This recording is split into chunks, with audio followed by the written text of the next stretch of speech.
여러분 안녕하십니까? 국제기도인연합 15주년 경축 행사로 특별한 담론을 준비를 했습니다. 선교 분야에서 우리 북한 선교와 국내 선교, 해외 선교 세 파트를 담론을 통해서 기도인연합 회원들과 또 재림 성도님들에게 이 선교에 대한 분야들을 조명해 드리는 그런 시간을 마련을 했습니다. 오늘 이 시간에는 특별히 따뜻한 아랫목을 떠나서 또 고국을 떠나서 멀리 낯선 나라 해외에 나가서 선교하시는 우리 선교사님들 네 분을 모셨고요. 이 네 분들을 통해서 해외 선교가 지금 어떻게 진행되고 있으며 또 우리가 어떻게 해외 선교를 같이 함께 협력하고 같이 기도하고 같이 도와서 속히 이 땅에서의 복음 사명을 완수하는 일을 이룰까 하는 것들을 한번 이렇게 점검해보는 시간을 갖도록 하였습니다. 오늘 네 분의 선교사님들이 나오셨는데요. 간단하게 인사를 좀 드리도록 하겠습니다. 제 첫 번째 우리 파키스탄 연합회장님으로 수고하고 계시는 우리 이면주 목사님 나오셨습니다. 반갑습니다. 그 다음에 파키스탄 삼육대학 대학장님으로 수고하시는 우리 지성배 목사님 나오셨습니다. 네, 반갑습니다. 삼육영어학원 분원장으로 오랫동안 목회를 하시다가 해외 선교에 특별한 뜻이 계셔서 목회를 사직하시고 무급 선교사로 네팔에 가셔서 벌써 10여 년 가까이 네팔을 위해서 수고하시는 우리 김종훈 목사님 나오셨습니다. 반갑습니다. 그리고 한국에서 교회를, 목회 없는 교회를 돌보시면서 또 가정을 돌보시면서 또 해외에 뜻을 두시고 벌써 수십 년 동안 성경 번역의 운동과 또 그 나라의 우리 대원들을 모시고 와서 전도회도 하고 또 여러 가지 의료 봉사를 통해서 많은 이들에게 도움을 주면서 영혼들을 각 나라, 각 교회로 인도하고 계시는 우리 한종석 장로님 나오셨습니다. 반갑습니다. 오늘 이렇게 나오셔서 감사합니다. 참 이 해외 선교는 쉽지 않고 어려운 일인데요. 이렇게 네 분이 나오셨는데 정말 특별한 목적을 가지고 이렇게 해외 선교를 지금 하고 계십니다. 그래서 우리 이면주 목사님부터 언제부터 해외 선교를 시작하셨고 지금까지 몇 년 동안 하셨고 지금은 어떻게 일을 하고 계시는지 좀 소개해 주시기를 바랍니다. 여러분 다시 인사드립니다. 반갑습니다. 저는 92년부터 98년까지 아르헨티나 선교사로 있었고 2001년부터 2005년까지는 필리핀에서 유학 공부하면서 또 선교를 했습니다. 방글라데시에서는 15년 3개월 동안 우리 대학 학장과 그리고 연합회장으로 선교사로 이렇게 일하고 있었고요. 작년부터 2021년 1월부터 지금까지는 파키스탄 연합회장으로 또 열심히 선교하고 있습니다. 고맙습니다. 우리 지성배 목사님 지금 제가 알기로는 청년 때부터 해외 선교를 해오신 것으로 알고 있고 한데 지금 삼육대학장으로 수고하고 계신데 좀 말씀해 주시겠습니까? 저는 인도네시아에서 한 5년 정도 1000명 선교사 훈련을 지도했었고요. 그리고 또 한국에 와서도 또 컴파스 선교사 훈련센터를 또 시작하면서 한 5년 동안 선교사 훈련을 또 지도하다가 이번에 파키스탄에 가서 이제 대학을 섬기고 있습니다. 지금 현재 6년째 봉사 중입니다. 너무 감사합니다. 수고 많으시네요. 그리고 우리 김종훈 목사님께서 네팔에 가서 수고하고 계신데 이 목사님은 정말 모든 목회자들에게 감동을 주고 계신 목사님이세요. 분원장의 자리를 사표내시고 무급으로 이렇게 네팔에 가셔서 벌써 여러 해 동안 수고하고 계신데 좀 소개해 주시겠습니까? 네. 저는 2014년 1월부터 현재까지 약 한 8년 반이 됐고요. 네팔에서 선교사로 현재 지금 봉사하고 있습니다. 사실 네팔에 갈 때 무슨 일을 해야 할지 또 무슨 일을 할 수 있을지 잘 몰랐지만 하나님께서 지금까지 저의 삶을 인도해 주셨고 제가 오늘까지 네팔에서 선교를 할 수 있다고 하는 것 자체가 저는 하나님의 살아계심의 증거라고 저는 그렇게 생각을 합니다. 우리 한정석 장로님, 참 일생 동안 목회 없는 교회를 돌보시고 또 천명 선교사도 가시고 하시면서 여러 가지 일들을 하셨는데, 이 한 장로님은 국내에서 교회를 돌보시면서 해외를 여러 10년 동안 다니시면서 그렇게 헌신을 하셨습니다. 그 귀한 소개를 좀 해드리면 좋겠습니다. 네, 안녕하세요. 저는 원래 30대까지 이 천주 교인이었습니다.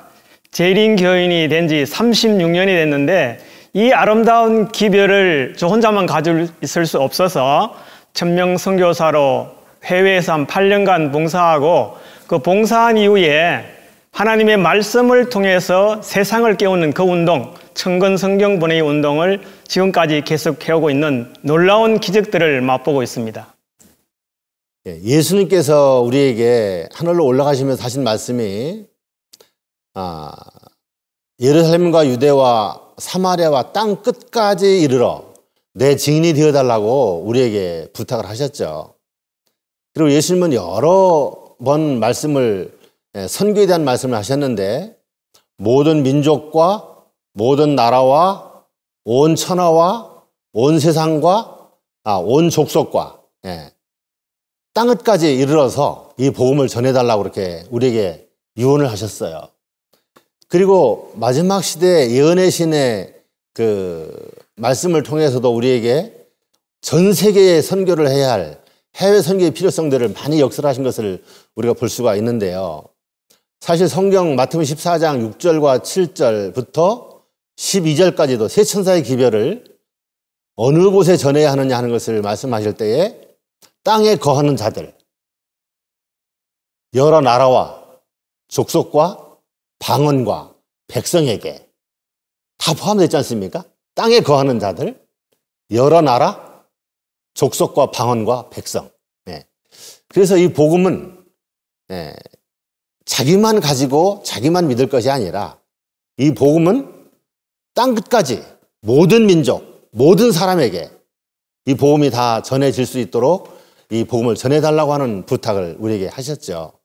우리 네 분의 선교사님들께서 다 이 예수님의 유언의 말씀, 이 분부의 말씀을 참 거역할 수가 없어서, 또 주님의 사랑이 그들의 마음을 감동하시고 움직이시기 때문에 이 사업을 하시게 되셨을 텐데, 우리 네 분께서 해외 선교를 하시게 된 여러 가지 동기들이 또 계실 줄로 생각이 되어집니다.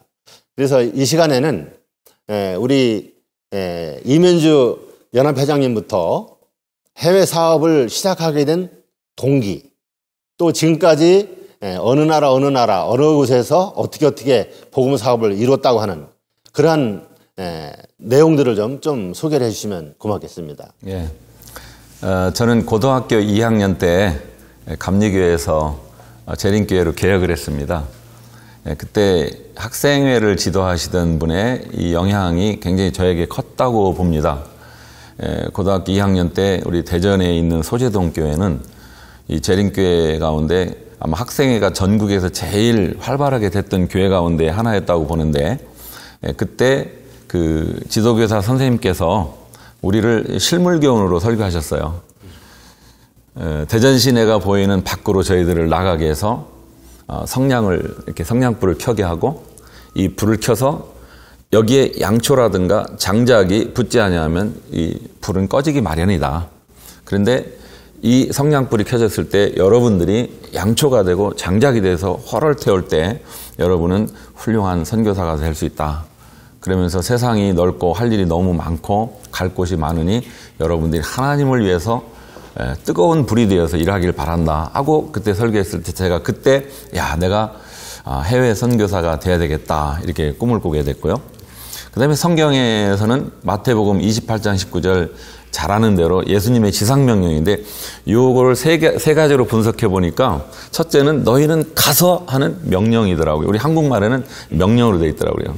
그리고 가라는 그런 가는 정신이 필요했고, 또 두 번째는 우리가 복음을 전할 곳이 테리토리가 영역이 한국만이 아니라 전 세계를 얘기하지 않습니까? 각 민족과 방언에게 그리고 모든 나라들에게. 그래서 이 선교의 영역이 전 세계라는 것을 제가 깨달았고요. 근데 저희들이 할 일은 침례 주는 것뿐만 아니라 예수님의 제자로 삼으라고 했지 않습니까? 네, 거기에 깊은 인상을 받았고요. 또 하나는 마태복음 24장 14절입니다. 우리가 예수님의 재림이 곧 있을 거라고 여러 번 이렇게 배워왔지만은 모든 징조 가운데 마지막 징조는 복음이 세상 땅끝까지 전해야 되겠더라고요. 그렇지 않으면 세상 끝이 오지 않는다고 되지 않습니까? 그래서 여기에 깊은 감명을 받고 저는 선교사가 되기로 결심했고요. 그래서 하나님께서 저를 인도해서 아르헨티나로 거기에서 6년, 또 필리핀에서는 공부하면서 또 5년, 방글라데시에서는 제가 가장 가난한 나라 가운데 한 나라로 보내달라고 하나님께 기도했을 때 거기서 15년 이상을 일할 수 있도록 도와주셨고, 이제는 아마 저의 목회의 마지막 부분이라고 보는데 파키스탄에서 아마 한 5년 이상을 보낼까 싶고, 또 제가 은퇴하고서라도 이 복음 사업을 위해서는 해외 선교를 해서 제 생명 다하는 날까지 이렇게 하리라고 이렇게 마음 먹고 그렇게 늘 계획하고 있습니다. 예. 사실 이슬람 나라들은 한번 가보기도 힘든 나라고 꺼려하는 나라인데 그 나라에 직접 가셔서 몸담고 10여 년이 넘게 이렇게 봉사하신다는 일들은 참 놀라운 일입니다. 예. 하나님의 은혜죠. 예. 참 해외 사업을 하게 된 그 선생님의 그 참 실물 교훈, 그 참 좋은 가르침이 우리 목사님을 이렇게 훌륭한 이슬람 나라의 선교사로 이렇게 만드신 것 같습니다. 예. 우리 지성규 목사님 지금 여러 나라에서 또 봉사하셨지만 지금 또 가장 힘들고 어렵다고 생각하는 그 이슬람 나라에, 그것도 파키스탄에서 가장 먼저 벌써 한 6년 전에 가셔서 이렇게 교육 선교사로서 삼육대학 학장님을 하시면서 선교를 하고 계신데, 좀 해외 선교에 대한 동기 좀 다시 한번 좀 말씀해 주시면 고맙겠습니다. 예, 저는 제자 훈련에 대해서 관심이 참 많았습니다. 그래서 한국에 있으면서도 끊임없이 학생들, 청년들 또 장년들에게 제자 훈련, 결국 제자가 제자를 만드는 일, 이 배가 원칙을 통해서 세계 복음화가 이루어진다는 사실을 제가 알고 있었기 때문에 그 확신을 가지고 제가 이제 학생반에서 학생들을 지도했었습니다. 그래서 말씀 묵상을 계속하고 새벽 기도도 같이 하는데, 사도행전을 말씀 묵상을 하고 있는데 어느 순간에 내가 이 사도행전에서 일어나고 있는 성령의 역사를 경험했는가, 이게 저한테 너무 큰 도전이었어요. 본이 돼야 되는데 내가 이 학생들에게 성경은 가르치지만 성경에서 일어나는 수많은 일들이 내가 경험하고 있는가. 그래서 제가 학생들에게 아무래도 너희를 위해서 내가 선교를 먼저 해야겠다는 생각을 하게 됐어요. 저는 해외 선교에는 별로 관심이 없었어요. 왜냐하면 한국에서도 할 일이 많은데 왜 해외까지 나가서 이런 에너지나 재정을 낭비하냐, 이런 생각을 가지고 있었기 때문에. 근데 사도행전을 묵상하다가 이제 그런 도전을 받고 제가 이제 우리 학생들에 의해서 제가 파송된 거죠. 그래서 인도네시아에 가서 사역을 하고 봉사를 하면서 사도행전에 있는 그 역사를 그대로 제가 다 경험하게 됐어요. 병자들이 낫고 귀신이 나가고 이런 일들을 보면서 하나님은 정말 살아계시다라는 경험을 하고 난 후에 제 마음과 생각을 하나하나 내려놨는데, 그부터는 하나님이 계속 저를 이끌어 가시더라고요. 그래서 또 인도네시아 다시 가서 천명선교사 훈련을 시작하게 되었고, 또 와서도 선교지에서 그런 일이 일어나는데 과연 현장에서 한국에서도 그런 일이 일어날 수 있는가, 제 도전이었습니다. 그래서 한국에서 사역하면서 그런 여러 가지 하나님의 살아계신 일들을 또 목격하면서 선교지나 그리고 우리가 있는 현장에 있는 교회에서도 똑같은 하나님의 역사가 일어나는 것을 보게 되었고, 그러다 보니까 제가 끊임없이 이 예루살렘부터 시작되는 복음의 역사가 땅끝까지 간다는 생각을 가지고 내가 있는 곳이 바로 선교훈련센터가 된다는 생각을 갖게 됐어요. 그래서 있는 곳곳에서 어떻게 하면 제자를 양성하고 그 양성된 사람들이 선교적인 그 영향력이 점점 극대화돼서 지경을 넘는 그런 일들이 벌어질까. 근데 하나님께서 곳곳에서 사역할 때마다 그 현장이 저한테는 예루살렘이 되게 만들어 주셨고, 그곳에서 지속적으로 한국이든 아니면 해외에서든 그런 제자훈련의 사역을 통해서 복음이 이렇게 확장되는 일에 저를 사용해 주신 것에 대해서 정말 감사하게 생각하고, 지금도 그런 목적과 마음을 가지고 파키스탄에서 제자훈련을 끊임없이 진행하고 있습니다. 네. 네, 감사합니다. 사실 참 이슬람은 힘들고 어려운 나라입니다. 저도 한 10여 년 전에 그 몰디브라는 곳을 한번 5명의 대원들이 한번 힘을 합쳐가고 간 일이 있었어요. 그런데 몰디브에 가가지고 하룻밤을 딱 숙박업소에서 잠을 자고 영문으로 만들어진 예언의 신을 또 다른 종교 우리 교회를 소개하는 서적들을 가지고 방문을 했는데 30분 만에 경찰에 체포됐어요. 그것이 100% 이슬람 나라였죠. 그래서 지서에 가서 일단 지서에 가서 조사받고 경찰서로 넘겨지고 그 다음에 유치장으로 가더라고요. 그 다음에 직결심판에 가고 그 다음에 바로 감옥에 갔었어요. 그래서 참 우리 계획들은 하지도 못하고 그냥 감옥 생활만 며칠 하다가 다행히 뭐 이 시간이 짧은 시간이라 말씀드릴 수는 없지만 그렇게 왔는데 그래서 그런 경험을 통해서 이 이슬람이 얼마나 힘들은가 하는 것들을 생각해 봤었어요. 그런데 이렇게 이슬람 나라의 자원에서 가셔가지고 참 그렇게 교육 선교 또 그 나라의 참 신앙 개혁을 위한 일들을 하시면서 그 모든 위험들을 감수하고 무릅쓰시면서 선교하시는 이 일에 참 우리 모든 성도님들의 간절한 기도가 정말 필요하고 하나님께서 끝까지 성령으로 역사하시게 되기를 바라는 마음 간절합니다. 우리 주 목사님 계속적인 참 헌신을 통해서 삼육대학의 수많은 하늘의 귀한 일꾼들이 준비되어서 참 파키스탄에 속한 부흥의 불길에 변화가 일어나게 되기를 바라는 마음 간절합니다. 우리 김종훈 목사님께서는 아까도 좀 말씀을 드렸지만 이렇게 삼육영어학원 분원장으로서 오랫동안 봉사하셨어요. 성공적으로 그렇게 목회를 하시다가 그 목회를 그만두시고 이제 네팔을 택하셔서 가셨습니다. 이번 미국 서부 야행회에서도 강사로 가셔서 그 선교사 하신 말씀들을 말씀하셨는데 이 방송을 들으시는 분들께서도 한번 그 서부 야행회 우리 김종훈 목사님의 그 말씀하신 것들을 보시면 더 자세히 알게 될 것 같습니다. 참 임금을 받으면서도 참 일하기가 쉽지 않다고들 그러시는데 그거를 내려놓고 무급으로 가셨다고 하는 것은 이건 우리가 참 감당할 수 없는 믿음의 행보 같아요. 그래서 참 그 어려운 선택을 하게 된 동기, 거기에 대한 것을 좀 잠깐 말씀을 해주시면 좋겠습니다. 네, 우리 장로님께서 무급 선교사라는 부분을 자꾸 강조를 해주시는데요. 어쨌든 하나님께서 여러 방법으로 채워주셨기 때문에 저는 뭐 무급이라는 표현이 꼭 맞다라고 생각하지는 않습니다. 하나님께서 저희 필요한 것들을 늘 주셨기 때문에요. 그래서 참 그 말씀이 저는 굉장히 좀 부담스럽긴 하네요. 제가 네팔에 이제 어떤 한국에서의 좀 안정적인 그런 목회 사역을 좀 내려놓고 가게 된 어떤 그런 동기라고 할까요?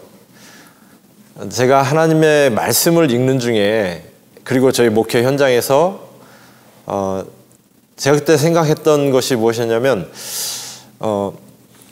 나는 모든 게 다 잘 갖춰져 있고 모든 것이 다 제공되는 그러한 안정된 상황에서 이렇게 복음을 전하는데 하나님의 크신 어떤 도움이나 어떤 약속의 성취나 그런 것들이 꼭 없어도 저의 어떤 목회의 삶이 그냥 잘 이어져 나가는 모습을 제가 이제 보게 되었습니다. 그래서 성경에 약속하신 그런 하나님의 약속들, 말씀의 어떤 성취, 그런 것들이 좀 저의 삶에서도 경험되어지고 싶은데 그때쯤이었던 것 같아요. 제가 그런 생각을 하던 중에 예언의 신의 말씀을 읽다 보니까 정확히 그런 말씀이 있는 거예요.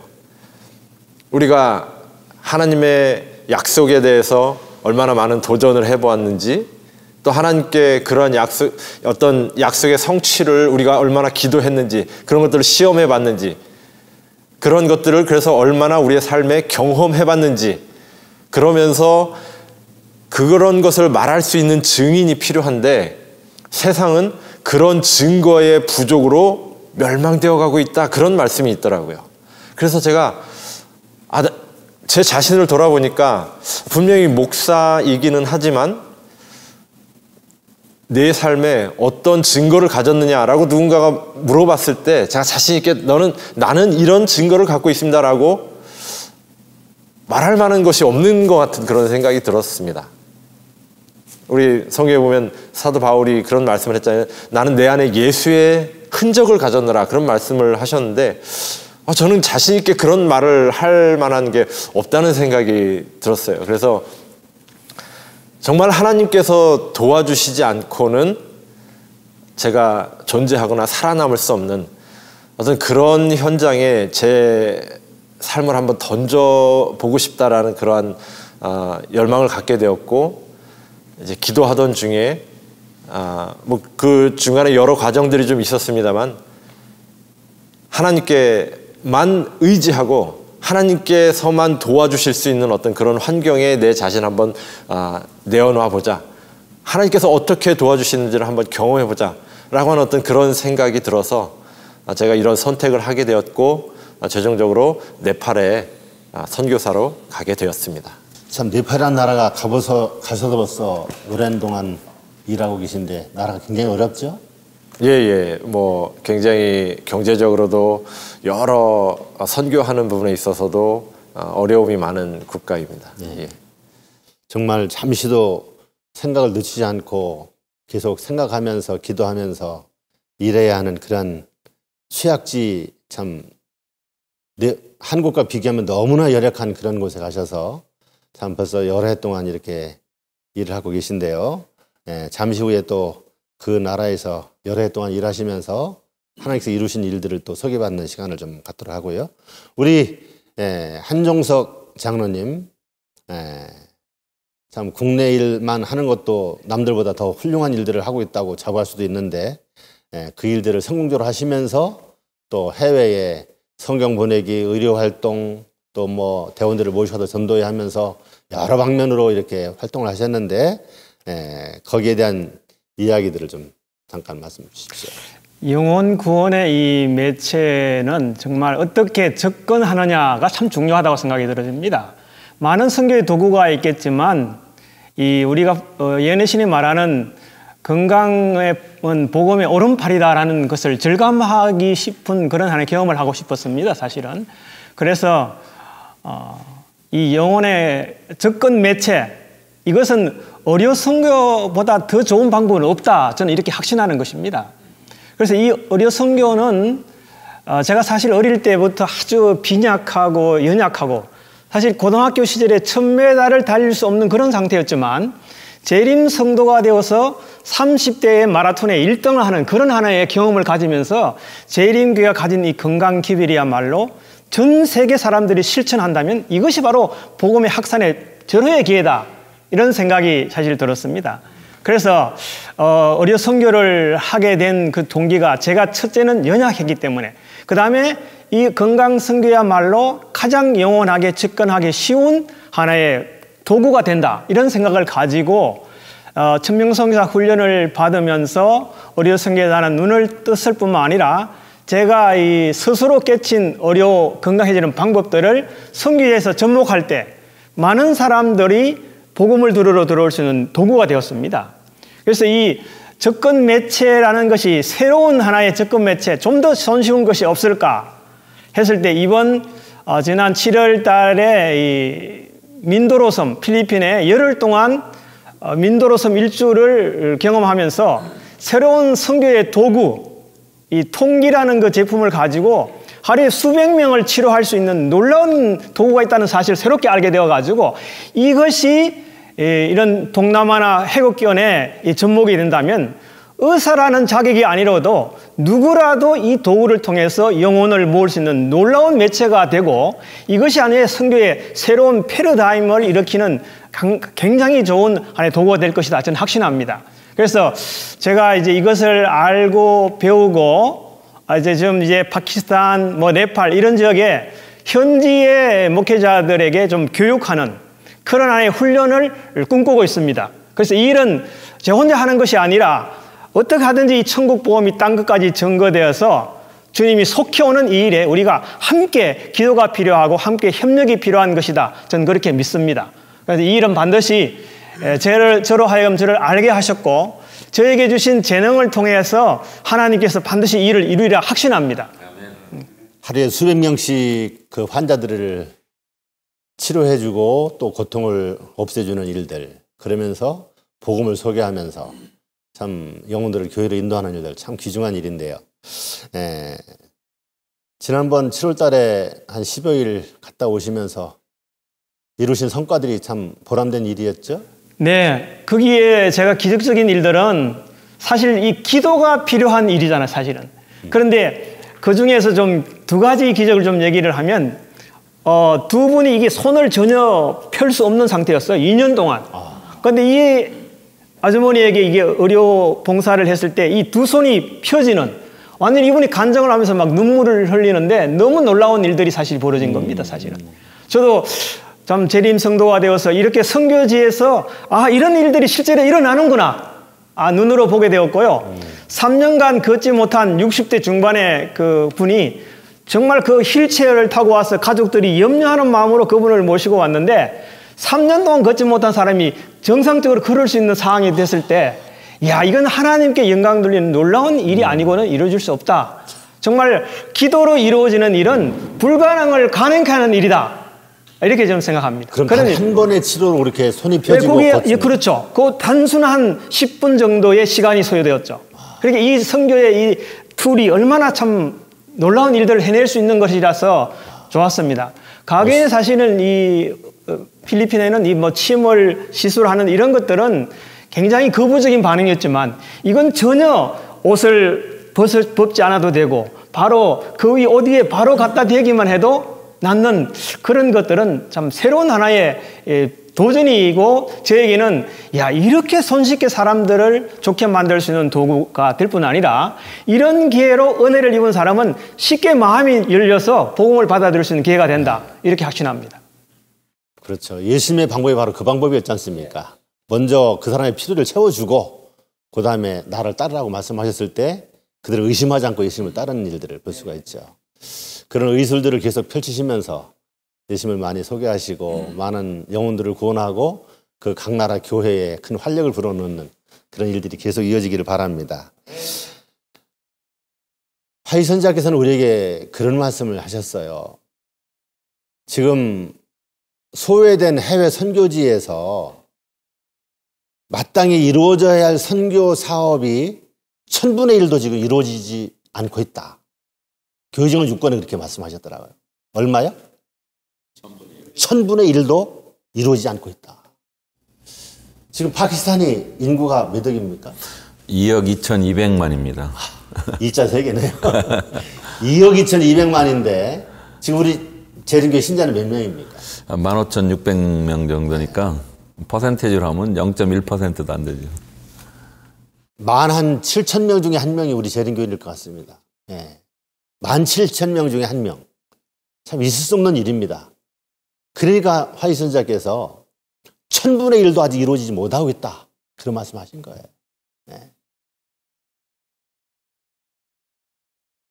지금 우리 선교사님들께서 각 나라에 가셔서 몇 년 동안 봉사하시면서 참 너무나 많은 일들이 이루어지셨겠지만 참 더 많은 선교사분들, 우리 목회자 선교사, 또 평인도 선교사, 무 선교사, 뭐 하여간 몇 달씩 아니면 몇 주일씩이라도 다녀오시는 선교사, 이런 분들이 그냥 1000배로만 일어나서 빨리 그런 어려운 황무지 같은 나라들을 복음하는 일이 이루어졌으면 참 좋겠습니다. 더 많은 소식을 듣기를 원하지만 오늘 간단하게 지금 각 선교하시는 과정 속에서 하나님께서 이루어 주셨던 일들을 좀 소개해 주시면 우리들에게 더 감동이 될 것 같습니다.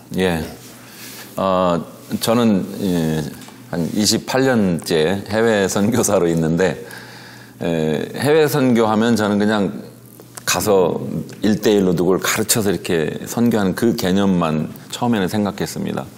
근데 하나님께서 저에게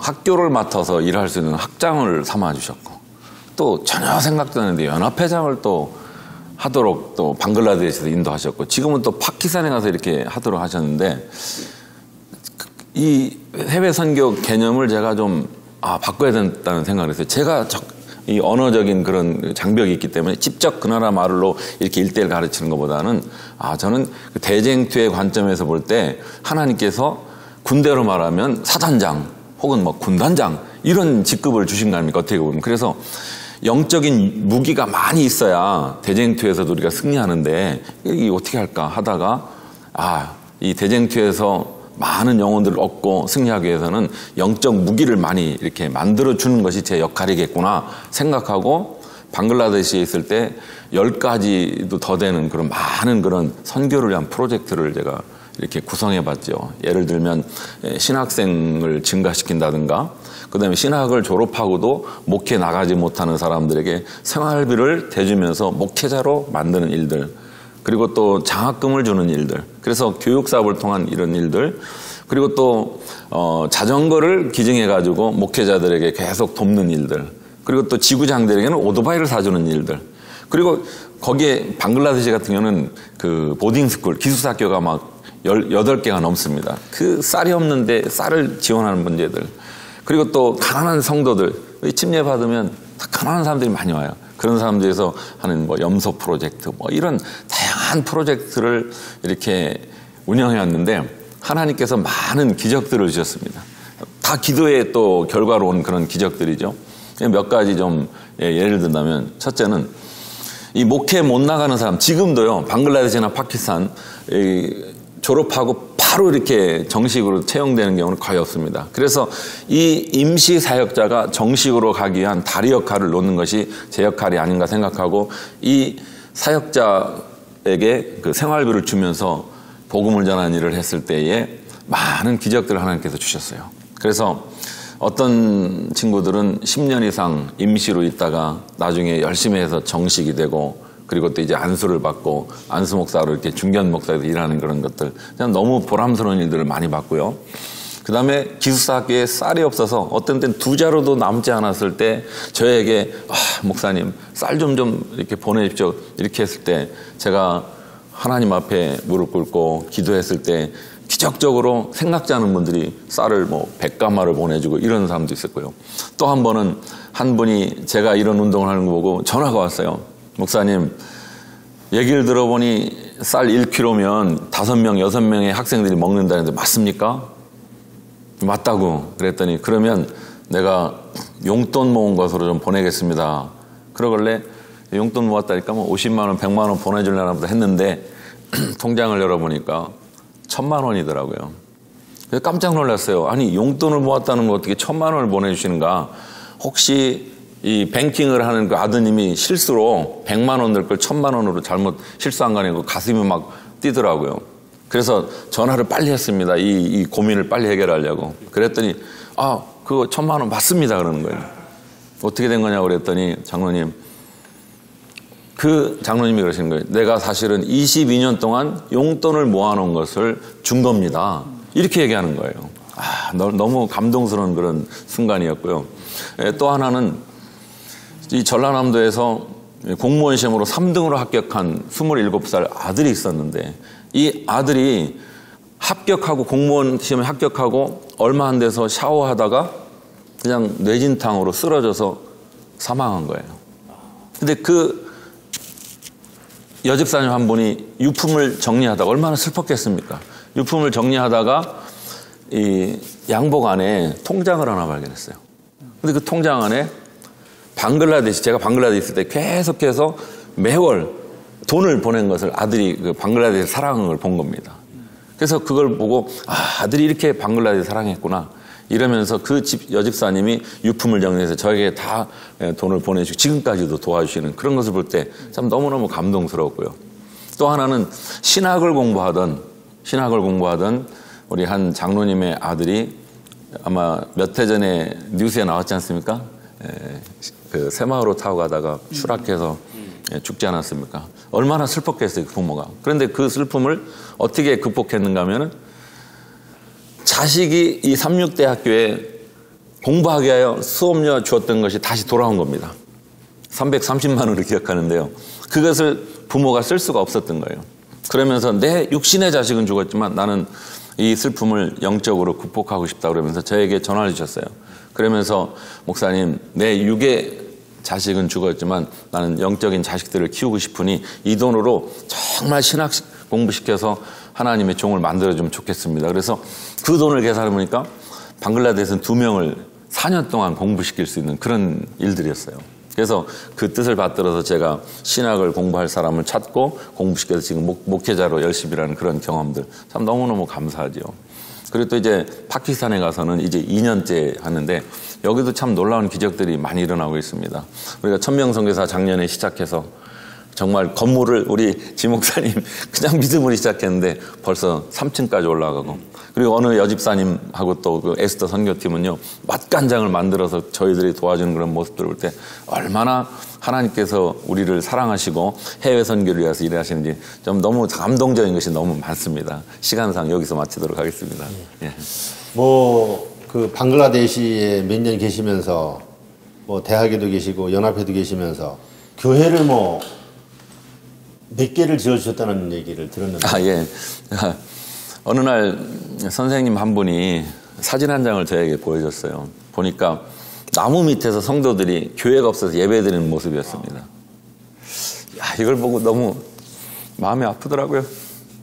그래서 이 하나만 쳐줄 게 아니라 내가 한국에서는 교회 하나도 짓지 못했는데 하나님, 이 사람들이 예배드릴 수 있는 공간을 좀 저에게 일할 수 있도록 도와주십시오. 하나가 아니라 방글라데시는 100개를 지고 나가도록 도와달라고 이렇게 기도를 했어요. 근데 15년 동안 하나님께서 99개의 교회를 짓도록 이렇게 하셨습니다. 너무 기적적인 많아서 다 할 수는 없고요. 근데 왜 하나 채우기 전에 저를 파키스탄으로 떠나게 했을까? 그래서 생각해 봤어요. 그랬더니 느부갓네살 이야기가 생각나더라고요. 다니엘서 4장에 여기 어깨 딱 이렇게 두 손 메고 이거 내가 진 거 아니냐, 이거 내가 한 거 아니냐고 느부갓네살 교만했을 때 참 짐승으로 돌아가지 않았습니까? 그렇게 되지 않도록 겸손하도록 저를 이 방글라데시에서 떠나게 하신 것 같아요. 어쨌든 너무너무 감사하고요. 그 교회를 짓기 위해서 헌신하신 모든 분들, 보이지 않는 분들에게 정말 감사 인사를 드립니다. 네. 감사합니다.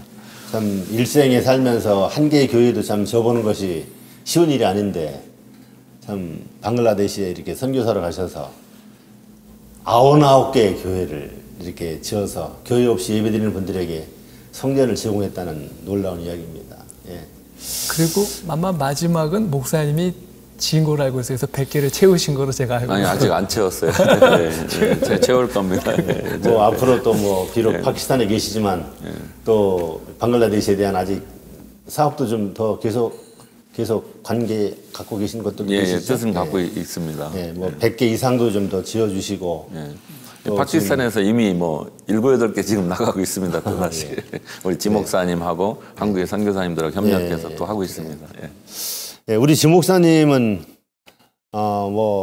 청년 때부터 천명의 선교사 분원장도 하시면서 또 지금은 이제 파키스탄에 또 삼육대학장으로 계신데, 그동안 하나님께서 어떤 역사들을 이렇게 베푸셨는지 좀 말씀해 주시면 고맙겠습니다.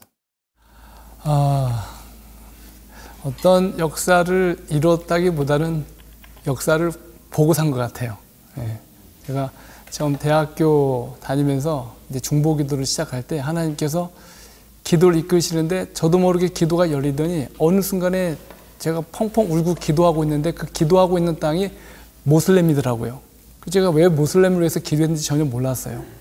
그런데 그러고 나서 어느 날 눈 떠보니까 파키스탄에 와 있고 또 인도네시아 와 있고 이런 상황들을 경험하게 됐는데, 제가 이제 말씀을 이렇게 청년들과 제자훈련하면서 묵상하다가 큰 도전이 하나 생겼는데, 내가 예수님을 따르는 제자라면 예수님의 길을 분명히 같이 가야 되는데 예수님이 33세에 돌아가셨더라고요. 그러면 예수님이 33세에 돌아가셨으면, 인류를 위해서 그렇게 희생하셨으면 저도 그 길을 가야 되는 게 맞다고 생각한 거예요. 그래서 28살 때 이제 그 33세를 위해서 기도하고 있었는데, 마침 33세 딱 되던 때에 제가 안수를 받는 상황이었어요. 그래서 제 생일날 안수를 받았는데, 일본에 와서 봉사해달라는 요청이 있었고, 지회를 통해서. 근데 또 하나는 그 오지에서 천명선교사 훈련을 시작해달라는 요청이 있었어요.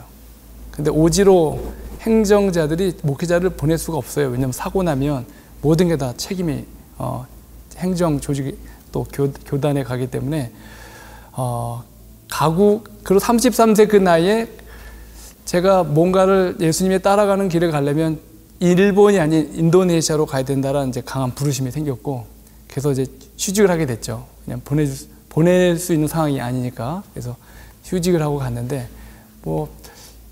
그 당시 선교사들이 인도네시아에서 봉사할 때는 다 관광 비자나 아니면 사업 비자를 받아가는데, 저는 선교사 비자를 받아야 되는 이유가 재정이 없었기 때문에 이제 그런 상황 속에서 기도하고 이제 먼저 갔는데, 갑자기 그 내무부에 들어갔더니 인도네시아에서 당신을 초대한 그 기관의 초청장을 받아오라는 거예요. 그런데 현지 연합회가 저를 초청한 게 아니라 저를 추천해 주는 곳이 아무도 없었어요. 그래서 제가 연합회에 올라가서 추천서를 받으러 가는데 어떻게 받을 수 있을까 고민하다가 엘리베이터를 탔는데 갑자기 어느 한 분이 문이 열려 들어오더니 깜짝 놀라면서 당신 어떻게 여기 있냐고 그래요. 그래서 저 본 적 있습니까? 했더니 어젯밤 꿈속에도 저를 봤다라는 거예요.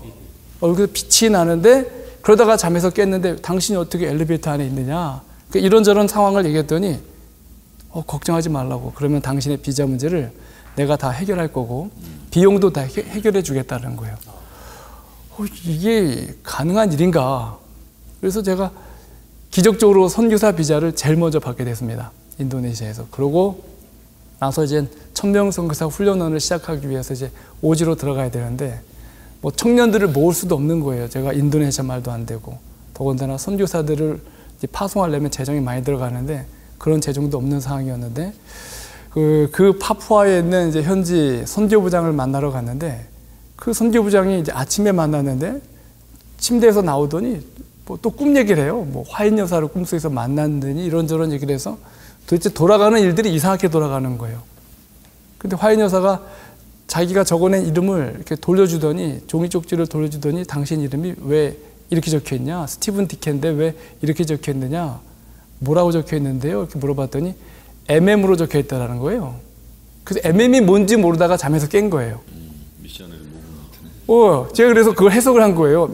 MM은 미셔너리 무브먼트다. 그랬더니 이분이 깜짝 놀라면서 당신 누구야? 그래서 제가 MM인데요. 제가 그 당시 이니셜이 MM이에요. 1000 미셔너리 무브먼트에서 MM입니다. 그랬더니 왜 왔어? 그래서 MM하러 왔는데요. 뭘 도와줘야 돼? MM 도와주세요. 선교사들 모으는 일 도와달라고. 그럼 당신은 그 오지 훈련소에 들어가 있으면 자기가 선교사 다 모아 보내겠다. 또 뭘 도와주면 되냐? 좀 미안한데 월급 좀 대주면 안 되겠느냐고. 그것도 한국에서 선교하러 가려면 돈을 싸두고 가야 되는데, 제가 봐도 어처구니 없는 게 한국에서 왔는데 거의 빈손으로 와가지고선 뭘 하겠다니 그 사람 입장에서도 어이가 없었을 거예요. 그래서 제가 선교사 줄 월급이 필요합니다. 그랬더니 그러면 우리가 파푸아에 있는 인도네시아 교인들이 헌금을 할 수 있도록 해서 월급을 대겠다. 그리고 또 뭘 도와주면 되냐? 선교사들을 훈련시키면 파송을 해야 되는데 정글 오지로 들어가려면 비행기로만 가능해요. 걸어서 못 갑니다. 위험하기 때문에. 비행기가 필요합니다. 비행기 좀 대주세요. 그랬더니 우리 파푸아에 재림교회 비행 선교단이 있대요.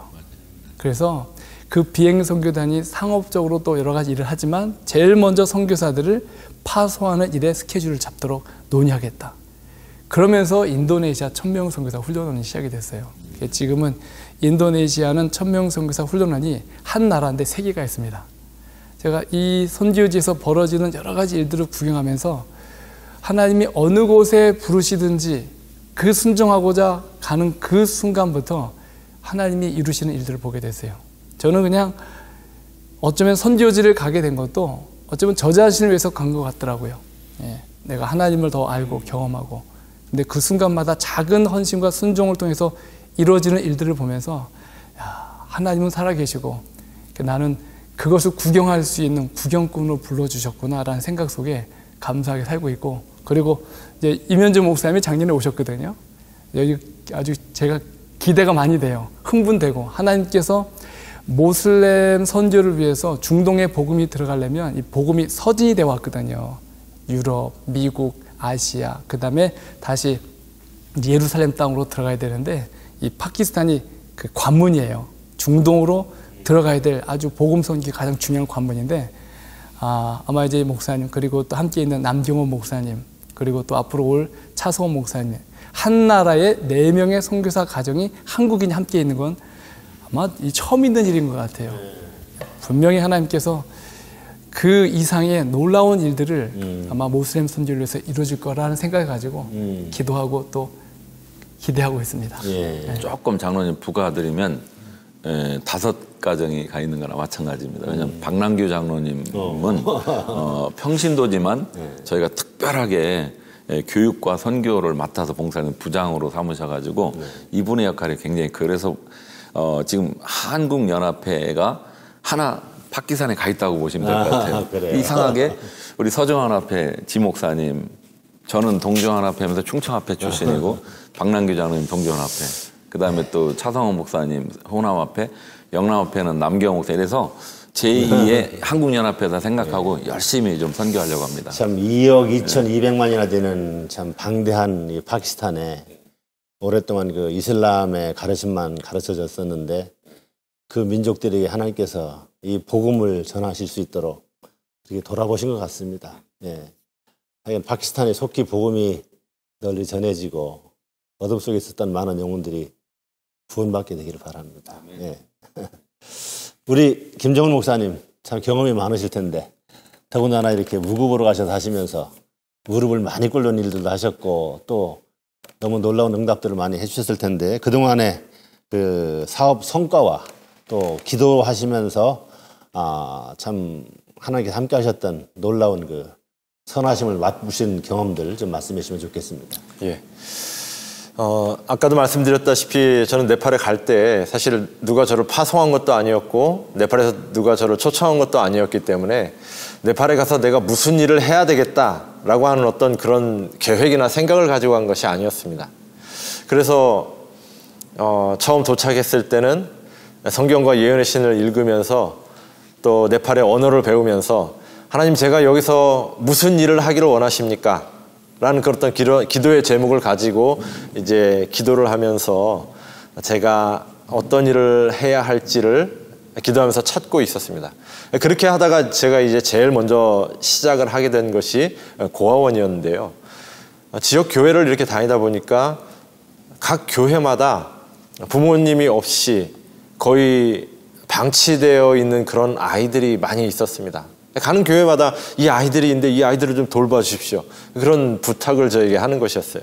그래서 이제 제가 그 문제를 놓고 하나님께 기도할 때 또 말씀을 펴게 될 때 성경 말씀에 보면 가장 불쌍한 존재로 돌봐야 할 대상으로 여러 번 언급된 사람들이 바로 고아와 과부들이잖아요.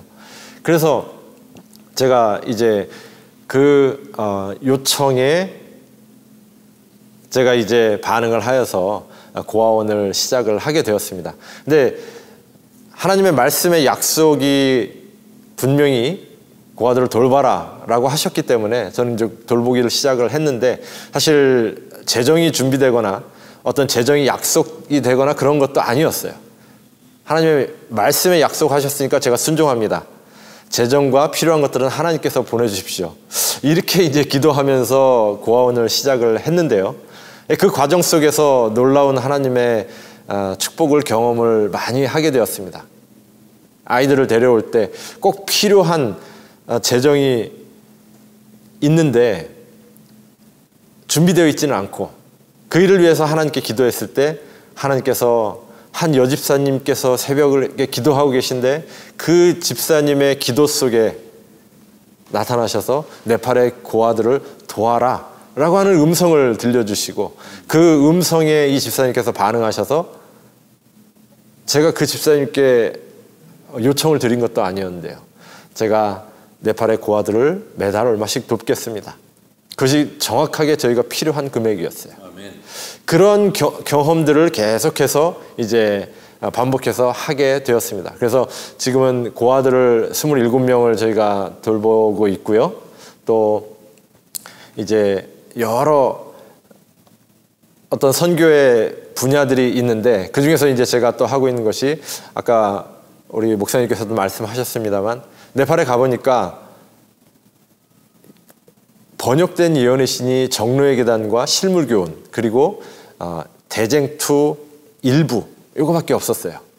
그런데 이제 각 교회를 다니면서 목사님들과 이야기를 나눠보니까 목사님들이 말씀을 전하고 또 말씀을 공부할 그런 어떤 재료가 필요한데 그 예언의 신이 너무 없다는 그런 이야기를 듣게 되었습니다. 그래서 그때부터 이제 예언의 신을 번역하는 일을 시작을 했고요. 지금 현재 그래서 시대의 소망과 또 각 시대의 대쟁투 이제 나머지 부분들을 그리고 청년에게 보내는 기별, 마지막 날 사건들, 산상보훈, 그리고 부모와 교사와 학생에게 보내는 권면, 이러한 책들을 지금 현재 번역해서 출판을 했고 또 번역을 하고 이제 출판을 하고 있는 그러한 과정 속에 있습니다. 그래서 이제 그러한 과정 속에서 제가 또 이제 청년들을 모아서 선교사로 훈련을 시키는 일을 하게 됐고, 그 선교사들이 이제 나가서 복음을 전하면서 우리 재림교회뿐만 아니라 개신교회의 여러 청년들과 또 개신교회의 지도자들이 저희 선교사 훈련에 참여하는 일이 일어나게 됐고요. 많은 개신교회들이 우리 재림교회의 진리를 받아들이면서 재림교회의 어떤 남은 무리에 서게 되는 그러한 일들이 일어나게 되었습니다. 그래서 그분들에게도 지금 역시 예언의 신을 보급하기 위해서 노력을 하고 있고요. 그것이 그분들에게 성경 말씀을 이해하고 진리를 이해하는데 굉장히 큰 도움이 되고 있습니다. 제가 이제 그 과정 속에서 또 저희 선교 훈련 센터를 이제 건축을 하게 되었는데요. 거의 그 건물이 완공되어 갈 즈음에 제가 한국에서 이제 자금을 또 가지고 네팔에 도착을 해서 제 선교지로 이동을 하다가 그만 제가 경찰에 이제 체포되었습니다. 네팔은 종교의 자유는 있지만 전도를 할 수 있는 자유는 없습니다. 이게 조금 이제 그래서 개종 금지법이라는 게 있어서요. 내가 믿고 있는 신앙을 다른 사람에게 권하거나 선교를 하는 것이 내국인이든 외국인이든 다 금지되어 있습니다. 그런 상황에서 이제 한국인으로서 이제 선교를 하는 것이 상당히 조심스러운 그러한 상황인데요. 이제 네팔에 거주하고 있는 한국인이 교민이 한 800명 정도 되는데요. 그 중에 600명이 개신교회 선교사와 그 가족들입니다. 그러다 보니까 네팔의 정부의 관리들이나 경찰들이 볼 때 한국 사람들은 사업을 하든 뭘 하든 그 사람들의 원래 직업은 선교사다, 이런 인식을 갖고 있어요. 그래서 제가 체포되었을 때도 사실은 다른 이유 때문에 저를 체포를 했지만 그들이 알고 싶어 하고 이제 캐내고 싶어 했던 건 제가 선교사라고 하는 사실을 이제 증명을 해서 저를 추방시키고자 하는 것에 그들의 목적이 있었습니다. 약 한 닷새 동안 이제 제가 구치소에 갇힌 상태에서 매일 이제 조사를 받는 그런 과정이 있었는데요. 이제 그 과정 속에서 제가 아주 힘든 그러한 이제 과정을 거치면서 저에게 4가지의 기도의 제목이 있었습니다. 첫 번째는 무엇이었냐면, 제가 체포되는 그 순간에 제가 한 28인치짜리 큰 캐리어 여행 가방을 가지고 있었는데, 그 가방 안에 뭐 예언의 신, 성경, 우리 이제 선교지에 가서 나누어줄 책들이 잔뜩 들어 있었어요. 그때는 이제 한국에서 인쇄한 책들이 좀 있어서 그 책을 가지고 갔기 때문에. 근데 이 조사 과정에서 분명히 제 가방을 다 이제 검색을 할 것이고 그런 상황이었는데, 어떻게 제가 이제 본격적으로 조사를 받기 전에 이 가방을 어떻게 해서든지 좀 제가 다른 곳으로 좀 가져갈 수 있도록 해달라고 제가 하룻밤 동안 기도를 하고, 둘째 날 이제 제가 다른 곳으로 이송하기 직전에 저를 만나기 위해서 저와 함께 동역하는 선교사가 한 명이 왔어요. 바로 그때밖에 기회가 없을 것 같다는 느낌이 저에게 강하게 와서 저를 이제 지키고 있는 그 경찰에게 이 여행 가방은 그냥 제 옷이랑 그런 것들이 들어있으니까 혹시 제 친구에게 보내서 집에 갖다 놔도 되겠습니까? 라고 질문을 했을 때 그 경찰이 아주 쉽게 그렇게 해라, 그렇게 이제 이야기를 한 것이었습니다. 그래서 이제 아주 중요한 증거물 하나를 이제 보낼 수가 있었고요. 근데 이제 그리고 나서 제가 이송을 가는데 그 경찰들이 이제 이 호송을 할 때는 늘 수갑을 채우도록 돼 있잖아요. 그래서 제 두 손목에 수갑을 채웠습니다. 근데 그 수갑을 채우는 순간 제 마음속에 굉장히 큰 마음이 뭔가 무너져 내린다고 할까요? 주님, 제가 여기 선교하러 왔는데, 선교사로 여기 왔는데 제가 왜 수갑을 차야 되죠? 그런 생각이 막 들었습니다. 그래서 제가 하나님께 기도했어요. 하나님, 이것이 저를 굉장히 힘들게 만드네요. 제가 수갑을 차지 않을 수 있으면 않을 수 있다면 좋겠습니다. 제가 그렇게 기도했어요. 근데 그리고 나서 이제 제가 본 경찰청으로 이제 중앙경찰청으로 이송이 되어서 거기서 그날 이제 조사를 받게 되었습니다. 조사를 받고 그날 저녁이 돼서 이제 다른 구치소로 또 이송되기 직전이었습니다. 이제 이송하기 위해서 수송차를 타러 가는데 저를 그 수송을 담당한 분이 여자 경찰이었어요. 근데 그 여자 경찰이 이제 제 손목에 수갑을 차려고 하는 그 젊은 남자 이제 부하 경찰이 제 손목에 수갑을 차려고 하자 갑자기 딱 막더니 이 사람 수갑 채우지 마라. 그렇게 얘기하는 거예요. 깜짝 놀라서 이 두 젊은 경찰이 이건 이송할 때 반드시 지켜야 될 굉장히 중요한 룰인데 왜 수갑을 채우지 말라고 하십니까? 그러니까 이 여자 경찰이 이유는 묻지 말고 이 사람이 만약에 수갑을 안 채워서 도망가면 내가 책임질 테니까 수갑 채우지 마라. 이렇게 얘기하는 것이었습니다. 저는 왜 그 여자 경찰이 저에게 수갑을 채우지 말라고 하는지 이해를 할 수가 없었어요.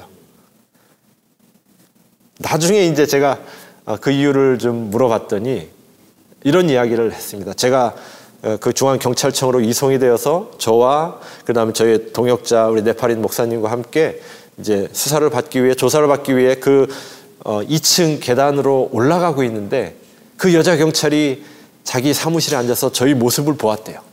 근데 저희가 그렇게 계단을 타고 2층으로 올라가고 있는데 그분 표현을 그대로 빌리면 환한 빛이 저희 두 사람을 이렇게 감싸고 있는 모습을 보았다는 거예요.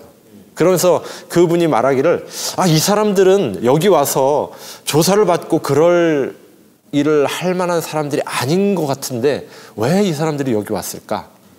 그런 궁금증이 들어서 저희에 대해서 알아봤다는 것입니다. 그러면서 이제 말하기를 이 사람은 도망갈 사람이 아니다. 확신이 들어서 수갑을 채우지 말라고 그렇게 이야기했다는 것이었습니다. 그리고 나서 이제 제가 닷새 만에 이제 석방이 이제 되게 되었는데요. 조건이 있었습니다. 갑자기 석방을 하겠다라고 이야기하면서 1시간 안에 미화 10,000불의 보석금을 가지고 와라. 그렇게 이야기하는 것이었습니다. 근데 제가 가지고 있는 돈도 다 빼앗겼고 은행도 다 문이 닫은 시간이었고 1시간 안에 도무지 그것을 준비할 수 있는 길이 없었습니다. 그런데 바로 그때 저를 이제 도와주기 위해서 대한민국 대사관에서 영사님이 오셨는데요. 그 영사님이 잠깐만 기다려보라고 하시더니 어디엔가 전화를 거셨습니다. 대한민국에서 최고의 대기업 네팔 지사장에게 전화를 했어요. 혹시 이런 사람이 있는데 이분을 지금 도와줘야 되는데 현금으로 미화 10,000불이 혹시 있냐? 사실 그 지사장님이 저를 도와줄 이유가 사실 아무것도 없었어요. 저를 아는 분도 아니었고 근데 그 영사님의 전화 한 통에 그분이 제가 빌려드리겠습니다. 이렇게 이야기를 한 것이었습니다. 그래서 정말 그 짧은 시간에 저희가 보석금을 구하지 못해서 어쩌면 제가 석방되지 못할 수도 있는 그러한 상황이었지만 하나님께서 저희 기도를 들으시고 그 지사장님의 마음을 감동을 시키셔서 미화 10,000불을 아무 조건 없이 그냥 저에게 빌려주셨어요. 이제 그리고 나서 제가 석방이 되었는데요. 석방이 되는 그 순간에 제게 아직도 마음에 부담이 있었던 것은 무엇이냐면 제가 제 휴대폰이 아직도 그 수사관들의 손에 있었습니다. 그래서 제가 그 휴대폰을 좀 달라고 얘기했더니 이 휴대폰은 가장 중요한 증거물이기 때문에 앞으로 일주일 동안 정밀 조사를 할 거다. 그렇게 이야기하는 것이었습니다. 근데 휴대폰 안에 뭐가 들어있었냐면 다른 것들은 제가 걱정이 되지 않았는데 그 사진첩에 약 한 1000장이 넘는 사진이 있었는데 그 대부분의 사진들이 제가 설교하고 제가 말씀을 가르치는 사진들, 그 다음에 침례를 주는 사진들, 전부 다 선교하는 사진들이었습니다. 그래서 만약 그 수사관들이 다른 어떤 증거보다도 제 그 갤러리에 있는 사진을 본다면 더 이상의 증거가 필요 없을 정도로 저는 선교사라는 것이 증명이 되는 그런 상황이었습니다. 그래서 제가 이제 석방이 되고 나서 다시 일주일 동안 이제 그 수사관들이 저를 부르기까지 저는 기다리면서 하나님께 기도했습니다. 그리고 저를 위해 기도해 주시는 분들에게 부탁을 드렸어요. 하나님께서 제 휴대폰을 수사하는 그 수사관들의 눈을 가리워 주셔서 제 사진을 보지 못하도록 그렇게 해달라고 제가 구체적으로 그렇게 기도의 요청을 드렸습니다. 일주일이 지났습니다. 그 수사관이 저를 다시 불렀어요. 정말 떨리는 마음으로 그 수사관을 만나러 갔습니다. 그 수사관이 저에게 제 여권과 제 휴대폰을 주면서 뭔가 이야기를 이제 하려고 할 때 제 마음은 너무나 떨렸고 정말 심장이 박동을 제가 느낄 수 있을 정도로 심장이 뛰고 있었습니다. 그때 그 수사관이 저에게 한 말이 이 모든 제 휴대폰에 있는 자료들이 전부 다 한글로 되어 있어서 아무것도 보지 못했다. 그렇게 이야기하는 것이었습니다. 사실 그 갤러리에 있는 사진을 보는 건 언어와 상관없이 볼 수 있는 것이었거든요. 근데 정말 하나님께서 저의 기도를 들으셔서 그리고 여러분들의 기도를 들으셔서 그 수사관들이 제 휴대폰의 사진첩을 보지 못하게 하셨어요. 그래서 제가 이제 모든 조사 과정이 한 달 만에 끝났을 때 제가 완전히 무혐의 처리가 되었고 아무 죄가 없다라고 하는 완전히 깨끗하다라고 하는 그런 판결을 받게 되었습니다. 이 모든 과정 속에서 하나님께서 정말 천사를 보내주시고 기적적인 그러한 능력으로 함께 해주셔서 제가 그 모든 어려움 속에서 이제 벗어날 수가 있었고요. 그 이후로도 지금 3년째 계속 네팔에서 복음을 전하는 일을 해올 수 있었습니다. 예, 그 모든 과정뿐만 아니라 정말 하나님께서 역사하신 놀라운 일들이 너무나 많지만 제한된 시간 때문에 여기서 마치도록 하겠습니다. 예, 감사합니다. 예. 사실 우리 한 분의 선교사만 이렇게 대화를 해도 많지 않은 한 시간인데 우리 네 분의 선교사의 말씀을 들으려니까 시간이 너무 짧은 것을 느끼게 됩니다. 무릎으로 모든 문제들을 해결하시면서 하나님의 인도를 받는 일로만 이 사업은 이루어질 수 있는 일이라 그렇게 믿어집니다. 정말 우리 선교사님들의 기도도 중요하고 또 우리 기도인 연합 임원들과 또 우리 모든 재림 성도들의 간절한 기도들이 우리 선교사들을 위해서 참 하나님 앞에 간절히 기도드려져야 되리라 그렇게 믿어집니다. 우리 한종석 장로님 시간이 많이 지났는데요. 좀 특별히 기도의 응답 받으신 내용들과 또 그동안 많은 전도회도 하셨다는 말씀을 들었는데 하시면서 베푼 침례자들은 얼마나 내셨는지 좀 잠깐 말씀해 주시겠습니까? 네. 기도와 말씀은 힘의 원천이다 이런 말씀이 있습니다. 사실 성령께서 시작한 일은 성령께서 일을 이루시고 마치신다 저는 확신합니다. 제가 이제 선교사로 갈 때 이사야 60장 22절에 그 작은 자가 1000명을 이루겠고 그 약한 자가 강국을 이룰 것이다. 이 말씀을 붙들고 갔습니다. 가서 제가 10개월 동안 1000명 선교사 훈련을 받고 10개월 동안에 1113명이 침례를 받는 일이 있었고요. 그 다음에 그로부터 1년 뒤에 제가 1000권의 성경을 가지고 가겠다 한 일은 제가 인사한 내용 속에서 제가 생각지도 않는 언어로 1년 만에 된 뒤에 1000권의 성경을 가져오겠습니다. 이렇게 제가 인사를 하는 거예요. 그런데 이 일을 이루신 분은 하나님이십니다. 제가 왜냐하면 지인들에게 편지를 쓰고 CBN 교과방송에게 방송을 하도록 하고 했는데 이 교과방송을 저 미국 나성중앙교회 이 안식일학교반에서 이 소식을 듣고 성경을 370권을 보내오신 거예요. 이거는 이 응답을 듣고 이 일은 내가 하는 일이 아니고 하나님께서 이루는 일이다 하고 했고요. 그 다음에 이 일을 가지고 1년 만에 어느 저 경상북도 아주 조그만 시골교회에 가서 그 당시에 750권의 성경이 모아진 상태에 제 얘기를 했더니 아주 이 장애인이면서 가장 가난한 사람이 저에게 다가와서 선교사님, 장로님, 제가 나머지 다 하겠습니다. 정말 그 푼돈을 모아서 저에게 줄 때 제가 가슴이 울고 정말 가장 연약한 자가 가장 큰 일을 이룬다는 그 말씀을 응답받게 되었습니다. 그래서 선교사로 갔다 온 이후에도 1년에 한 5차례, 6차례씩 계속 선교지를 다니면서 이제까지 아마 한 3, 4천 명 이상의 침례자를 내는 그런 일들이 있었고요. 그 다음에 이 성경 보내기 운동을 통해서 저는 성경 운동 보내기가 보내는 것으로 끝나는 것이 아니라 이 성경에 청소년들의 손에 들려서 말씀 부흥 운동이 같이 이루어지게 되었습니다.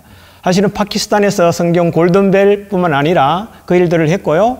올해 이 방글라데시에서 청소년들을 위해서 무려 3,200명이 이 각 합회마다 대회마다 참석해서 말씀 부흥 운동에 3박 4일 동안 이 일들을 할 수 있는 자금을 댈 수 있었습니다. 정말 이 일은 제가 하는 것이 아니라 근데 방글라데시 연합회 생긴 이후에 이 청소년들을 이렇게 말씀으로 깨우는 일은 역사 일에 없었다. 이 일은 계속되어야 한다라고 하는 그런 하나의 응답을 받게 되었고요.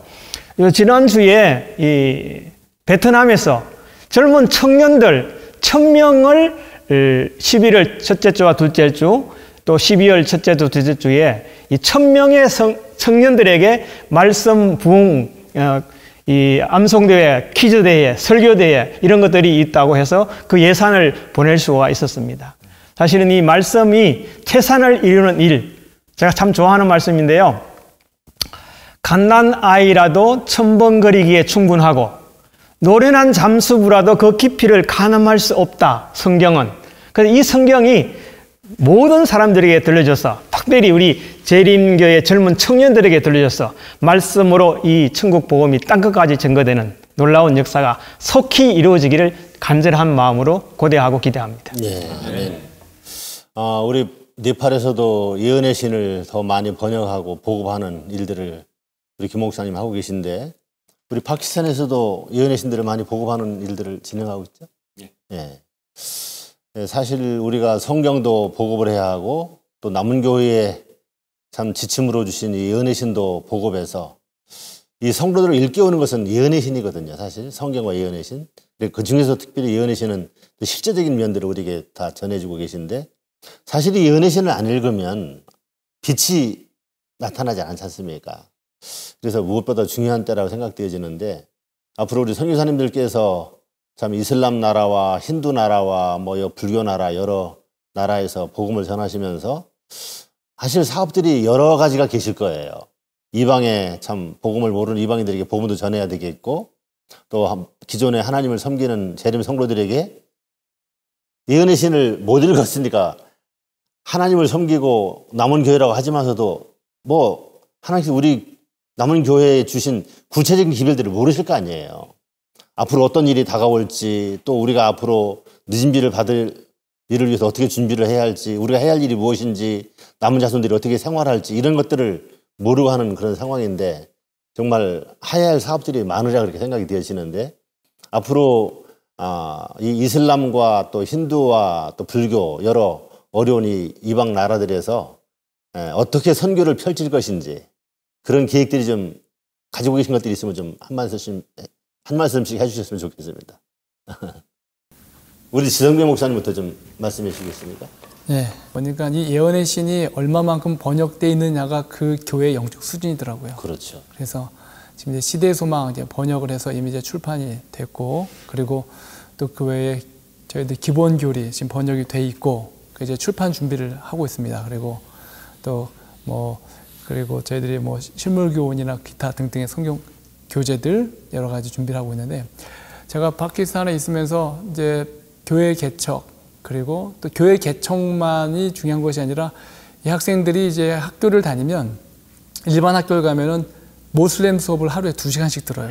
1시간은 코란경을 외워야 되고 1시간은 모슬렘 종교 수업. 그러니까 학교를 가면 자연스럽게 모슬렘 사람이 될 수밖에 없어요. 그래서 기독교인들이 상당히 어려움을 많이 겪는데 그래서 저희들이 학교 개척도 같이, 교회 개척과 학교 개척이 같이 이루어져야 되거든요. 보니까 한 50명 되는 학교를 하나 운영하려면 뭐 한 50만 원 정도면 운영이 되더라고요. 교사 월급까지. 그래서 이 학교 개척과 같이 이루어져야 된다 생각을 많이 하게 되었고, 특별히 학교 개척, 교회 개척과 더불어서 모슬렘 사람들이 질병이 많습니다. 그 문화 환경이 거의 저녁 때 먹는 스타일이고, 그리고 라마단이라는 한 달 동안의 금식 기간 동안에는 해가 지면 밥을 먹어요. 그러니까 저녁에 폭식을 하죠. 이게 습관이다 보니까 당뇨, 그다음에 혈관 질환이 너무나 많아요. 근데 이런 분들에게 만약에 우리가 가지고 있는 건강기별을 전할 수 있다면 굉장히 효과적으로 복음을 증거할 수 있거든요. 그래서 이 일을 효과적으로 할 수 있는 일과 더불어서 또 저희들이 지금 제자훈련 확산되고 있기 때문에 만약에 의료 선교인들을 이렇게 배출할 수 있다, 좋겠다라는 생각이 들어서 지금 간호대학을 설립하기 위해서 지금 준비 중에 있습니다. 뭐 기도로 시작하고 있죠. 저희는 하나님께서 주신 비전이 있으면 그냥 시작을 하고 하나님께서 이루시면 하고 멈추시면 안 하면 되니까 이제 그런 마음으로 간호대학을 지금 준비 이제 해나가고 있는 중에 있습니다. 그래서 이 일을 통해서 의료 선교인들이 배출되어서 병원이나 어느 곳에 가든지 그 역할을 감당하면 좋겠다 생각이 되고 이렇게 진행하고 있습니다. 예. 네, 우리 이슬람과 또 힌두교, 불교 나라, 오늘은 이제 그 불교 나라에서 선교하시는 목사님들은 안 오셨는데, 사실 오늘 여러 나라에서 지금 선교사분들이 많이 활동하고 계신데, 이 자리에 또 초청하려니까 외국에서 또 오셔야 하고 그래서 쉽지 않아가지고 지금 한국에 부득이 치료하고 계시는 우리 선교사님들만 좀 초청을 드렸습니다. 우리 김종훈 목사님께서는 힌두교 나라 네팔에서 선교하시면서 사실 힌두교인들은 우리가 이슬람보다는 좀 온건하다 그렇게 생각이 되어지고요. 힌두교인들보다는 또 불교인들이 좀 더 유순하다 그렇게 생각이 드는데, 그 힌두 나라에서 선교하시면서 느끼신 점들과 또 앞으로 힌두 나라에 어떻게 이 참 세천사 기별을 전할 수 있는 그런 좋은 길들이 열릴까 하는 것들을 한번 생각하신 대로 좀 말씀해 주시면 좋겠습니다. 힌두교인들은 저희가 전에 뉴스나 이런 것들로 들었을 때는 상당히 강경한 사람들이고 기독교인들을 핍박하고 하는 사람들로 이렇게 인식이 되어졌었는데요. 제가 네팔에서 만난 힌두교인들은 그렇게 강경하게 기독교인들을 배척하거나 그러한 사람들은 아니었습니다. 그리고 네팔이라고 하는 나라의 어떤 특성일 수도 있는데요. 산지에 사는 사람들이 많아서 그런지 사람들이 좀 순하고 좀 유순하고 비록 본인들의 어떤 신앙과 다르다 할지라도 기독교인들을 배척을 하거나 핍박을 하는 사람들은 사실 거의 만나보지 못했습니다. 물론 일부 그런 사람들도 있기는 있지만요. 힌두교인들은 저희가 이제 꼭 연관지어서 생각해 봐야 될 것이 카스트 제도라고 하는 것과 힌두교가 상당히 좀 밀접한 관계가 있습니다. 그래서 그래서 이제 카스트 제도에서 가장 높은 계급을 차지하고 있는 브라만이라든지 그런 사람들은 성직자잖아요. 힌두교 성직자들인데 그분들은 상당히 좀 강경한 어떤 그런 생각을 갖고 있는 것 같아요. 그러나 그 카스트 제도에 의해서 차별과 사실은 어려움을 당하고 있는 낮은 계급의 사람들은 오히려 기독교 신앙에 더 마음문이 많이 열려 있는 것 같아요. 예, 그래서 힌두교인들에게 저희가 접근할 때에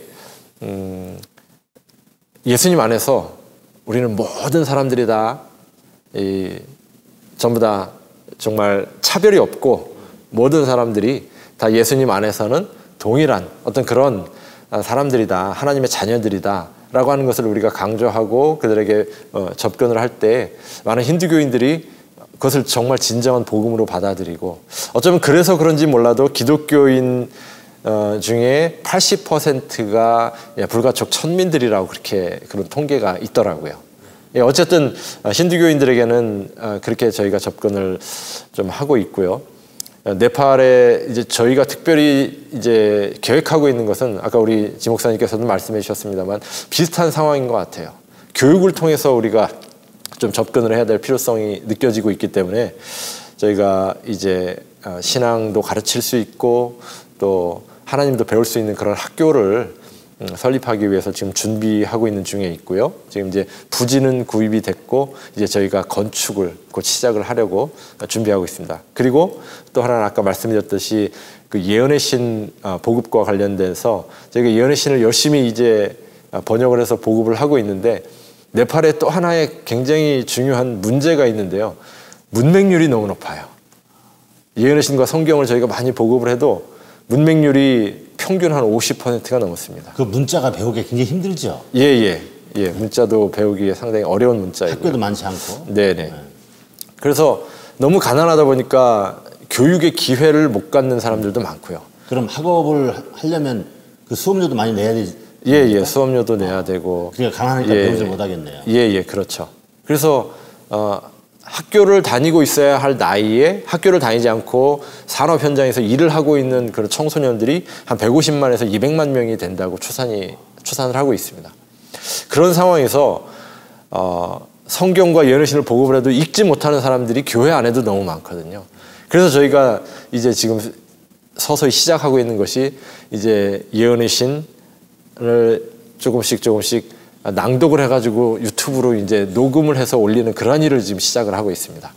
그래야만 모든 성도들이 읽지 못하는 성도들도 들을 수 있기 때문에 이제 그러한 일도 또 병행해서 저희가 시작을 하고 있습니다. 그 나라도 가난하지만 인터넷은 많이 발달해 있죠? 예, 인터넷은 사용할 수 있는 그러한 환경은 지금 많이 갖춰져 있습니다. 시골에도 이렇게 다 인터넷이 들어가고 있습니까? 예. 웬만한 시골에서는 휴대폰, 그 스마트폰만 있으면 그런 말씀들을 그러니까 들을 수 그런 있습니다. 것을 이용해서 빨리 음성으로라도 복음을 전하고 네네네. 교육하는 일들이 계속 이어졌으면 좋겠습니다. 예. 그렇게 지금 준비하고 있습니다. 네. 이제 시간이 많이 지났는데요. 우리 선교사님들께서 참 가서 힘든 일들을 하고 계시지만 그 보람 또한 힘든 건 못지않게 또 많으리라 생각이 되어지시는데요. 우리 재림 성도님들에게 미국에 계시거나 뭐 한국에 계시거나 일본에 계시거나 각 나라에 계신 우리 한국인 재림 성도님들 또 모든 분들에게 이 선교사의 길을 좀 택하라고 좀 호소하고 싶은 말씀들이 있으면 좀 호소를 해주시고 또 이 사업을 하는 데 있어서 무엇이 필요하고 또 이렇게 예언의 신에도 보니까 가는 선교사들이 있고 또 보내는 선교사들이 있다고 그러지 않습니까? 부득이해서 가지 못하는 자들은 재정적인 후원을 해서 나 대신 그곳에서 사업을 할 수 있도록 하라는 말씀들을 하셨어요. 그래서 서로 협력 관계를 통해서 이 지상의 사업들이 균형지게 또 신속하게 맞춰질 수 있도록 하시는 하나님의 뜻이 거기 계신데요. 우리 선교사님들께서 좀 한 말씀씩만 내 자녀들이나 또 내 자신이 선교사로서 뭐 1년이든지 몇 달이든지 또 뭐 단 며칠이든지 하여간 그렇게 와서 선교에 참여하는 유익한 일들에 대한 그 권면들을 좀 해주시고 또 어떻게 상호 협력이 이루어져서 더 효과적으로 사업을 이룰 수 있을지 또 이 재림 성도들이 어떻게 이 선교사들을 돕는 것이 효과적인지 이런 것들을 좀 한번 잠깐 말씀해 주시면 많은 도움이 될 것 같습니다. 우리 이번에는 한 장로님부터 먼저 한번 쭉 말씀해 주시죠. 이런 우리가 연합을 어떻게 이루느냐 이것이 최종 목표라고 생각합니다. 그래서 저는 은퇴한 목사님들 그동안에 교단에서 이 11금으로 벌 받으신 분들이 은퇴하신 목사님들이 일선에 나가서 정말 총대를 메고 선교의 선봉이 되는 그런 일들을 주장하시면 좋겠다는 생각이 사실 듭니다. 그리고 우리에게 주어진 이 작은 도시락 정말 물고기 5마리와 빵 2개가 5,000명을 먹이는 것처럼 작은 도시락이 사실 필요합니다. 이 도시락을 내놓으면 5,000명이 먹고도 남는 그런 일들에 우리가 함께 동참하는 것이 생활화가 돼야 된다. 저는 이렇게 생각합니다. 그것이 이 마지막 사업을 이루는 바로 기도의 목표가 아닌가. 그것만 이루어진다면 사실 오늘날 돈을 가지고 하늘에 갈 수 없습니다. 우리는 우리의 선교에 하늘에 저축한 것만 가지고 갈 수 있는 그걸 가지고 우리가 가진 재정적인 것들을 정말 아낌없이 투자하는 저는 13년간 일을 해보지 않았습니다. 오직 그러나 하나님께서 먹이시고 입히시는 모든 축복을 누린 사람 중에 한 사람입니다. 그러나 이 일은 주님 오실 때까지 계속될 거고 또 제 일생을 바쳐서 일을 할 것입니다. 그래서 가장 영혼 구원의 접근 매체가 되는 어려 선교와 더불어 말씀 보내기 운동과 이것들이 태산을 이루는 그날까지 계속될 수 있도록 강력한 조속으로 드려진 기도의 후원이 필요하다 이렇게 요청하고 싶습니다. 예, 감사합니다. 우리 김정훈. 예, 이런 한 말이 생각납니다. 기도하는 한 사람은 기도하지 않는 한 민족보다 강하다. 아멘. 예, 우리가 어떤 때는 정말 제가 기도해드리겠습니다 라는 이 말을 하면서 굉장히 뭐랄까 별로 그렇게 큰 도움이 되어드리지 않는 것 같은 그런 느낌이라든지 그런 생각을 가질 때가 있는데요. 기도하는 것처럼 그것보다 더 큰 후원과 더 큰 도움은 없다고 저는 분명히 믿습니다. 그래서 여러분들 한 분 한 분의 정말 선교지를 향한, 선교사를 향한 진실된 기도가 있다면 선교지는 여러분들의 기도로 인해서 부흥할 것이고 선교지는 여러분들의 그 기도로 인해서 하늘의 능력을 경험하게 될 것입니다. 더 많은 기도의 후원을 부탁드립니다. 우리 지 목사님. 예, 참 우리 어르신들이 신앙해왔던 그것을 우리 청년들이 어떻게 배울 수 있을까? 우리 젊은 3040들이 어떻게 배울 수 있을까? 이게 제일 큰 관점, 고민인 것 같아요. 그들에게 그런 봉사할 수 있는 기회를 열어준 일이 참 필요하다 생각이 되고요. 그리고 제가 보니까 특히 한국뿐만 아니라 어떤 미국에 있는 우리 2세대들, 그들이 물론 배우고 또 언어도 되고 또 재정적으로 전문 인력을 가지고 활용할 수 있는 곳이 많은데 그런 현장에서 짧게든 아니면 길게든 봉사할 수 있는 기회, 뭐 그것이 뭐 그룹별로 오지 않아도 뭐 선교 여행과 더불어서 짧은 봉사도 괜찮으니까 그런 경험이 있다면 참 좋겠다라는 생각이 되고요. 그리고 결국 진짜 전쟁을 치르는 일은 후방에서 이루어집니다. 전방이 아니고. 예, 후방에서 미사일을 폭격하고 나면 전방이 다 초토화되고 난 후에 그 집에 보병이 들어가듯이 저희 선교사들은 그런 보병 같아요. 이미 후방에서 이루어진 그 중보 기도의 사역으로 이미 펼쳐진 하나님의 역사를 구경하고 이런 일들이 벌어지는데 그것과 더불어서 저희들의 기도 제목도 묻지만 여러분의 기도 제목도 주셨으면 좋겠어요. 저는 한국교회 그리고 또 여러분이 있는 각 교회가 먼저 부흥이 돼서 그 영적 마그마가 흘러넘쳐서 들어오기를 바라는데 때로는 한국교회가 너무 침체되어 있고 또 여러분의 교회가 너무 침체되어 있는 것이 참 안타까워요. 저희는 선교지 이야기를 이렇게 어디에 가서 하는 것보다도 여러분이 있는 그 교회와 그리고 가정 그리고 현장에서 있는 선교 경험을 저희도 듣고 싶거든요. 우리한테 있는 그런 선교의 놀라운 하나님의 역사가 그 각 곳에 있다고 좀 믿기 때문에 그런 기도 부대들이 윈윈이 됐으면 좋겠다 생각이 되고 그런 기도 제목을 서로 공유하고 하면서 하나님의 역사를 끊임없이 이뤄내면서 마지막 일이 성령 운동으로 빨리 끝났으면 좋겠습니다. 아멘. 예. 우리 연합회장님. 예. 가는 선교사와 보내는 선교사가 가장 멋지게 아름답게 일할 수 있는 방법 가운데 하나가 교회와 이 한국계 교회 혹은 미국에 있는 우리 교회가 현지에 있는 선교지에 있는 교회들과 자매결을 맺거나 어떤 기관과 자매결을 맺어서 그 돕는 방법이 굉장히 효과적이지 않을까 그런 생각을 해보고 교회가 자매결을 맺어서 봉사팀도 가고 자녀들도 보내고 이렇게 다녀오면서 가슴에 뜨거운 사람들이 굉장히 많아져요. 예를 들어서 에스터 선교팀은 파키스탄에 가기 전에는 그 돈이 있으면 비행기값 있으면 도와주면 되지 왜 가나 이렇게 생각했다는 거예요. 그런데 가서 현장을 보고 그 아이들의 맑은 모습을 보고 필요를 보고 깨닫고 와서는 거기를 잊지 못하고 이렇게 도와주고 또 직접 가고 이렇게 하는 것을 제가 볼 수가 있습니다. 그리고 또 제가 선교사로 참 거의 28년 있으면서 많은 팀들이요. 의료팀들, 자녀들 뭐 여러 팀들이 다녀가면서 많이 태도가 바뀌더라고요. 그리고 함부로 낭비하던 것을 아껴서 선교지로 보내는 것을 볼 수 있습니다. 그래서 이 자매결을 맺어서 그런 운동이 좀 많이 일어났으면 좋겠다 싶고 여기 좀 그 시대의 징조 1902년 1월 20일자에 있는 말씀처럼 고여있는 웅덩이가 되지 말자고 이렇게 얘기하고 있습니다. 고여있는 웅덩이가 되지 말자. 이 물이 고여있으면 썩기 마련입니다. 돈도 고여있고 안 쓰면 썩기 마련이고 세속을 위해 쓰기 마련인 거예요. 오늘 우리 재림교회 성도들 가운데 보니까요, 뭐 BMW, 뭐 어우디, 뭐 외제차 탄 분들 너무 많아요.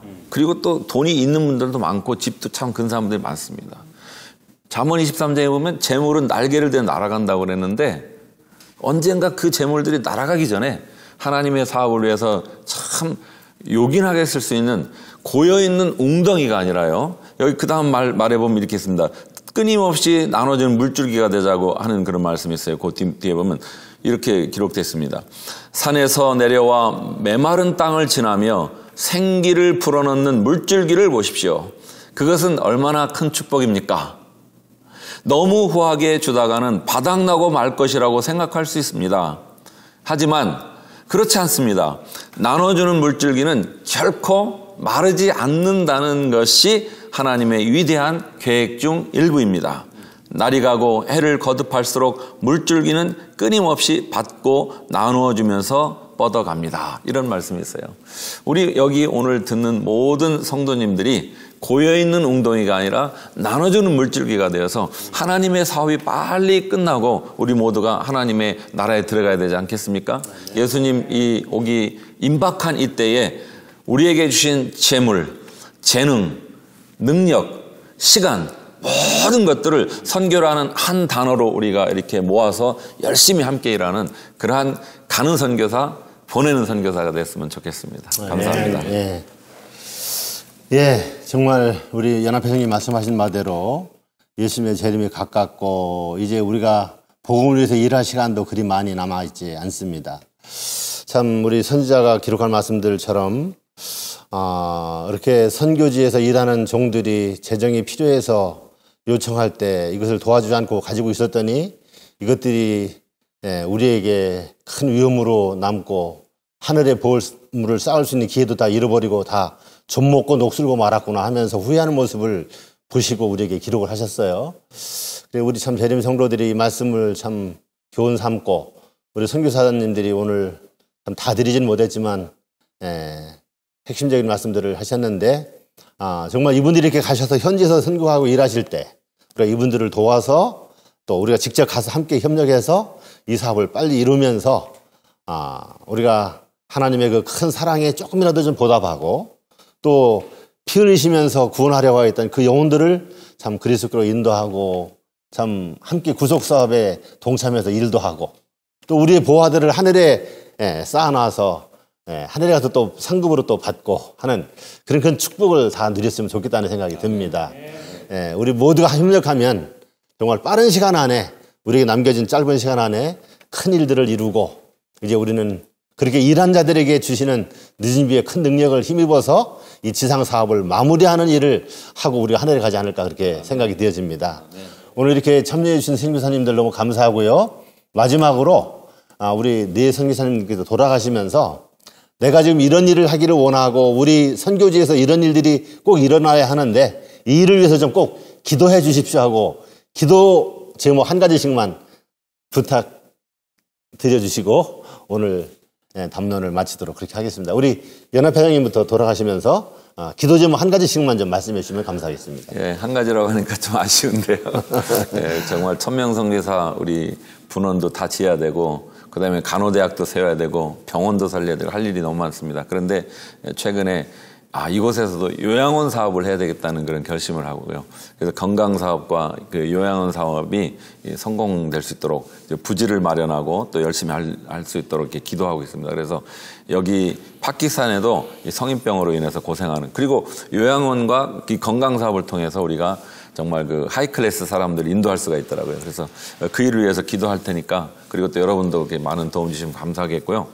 지나간 한 20여 년 이상 그 방글라데시와 특별히 파키스탄 그리고 여러 선교 지역을 도와주신 분들에게 이 자리를 통해서 진심으로 감사드립니다. 감사합니다. 우리 모슬렘 사람들 중에 진리의 기별을 깨닫고 지금 아주 몰래 신앙생활을 하는 분이 있습니다.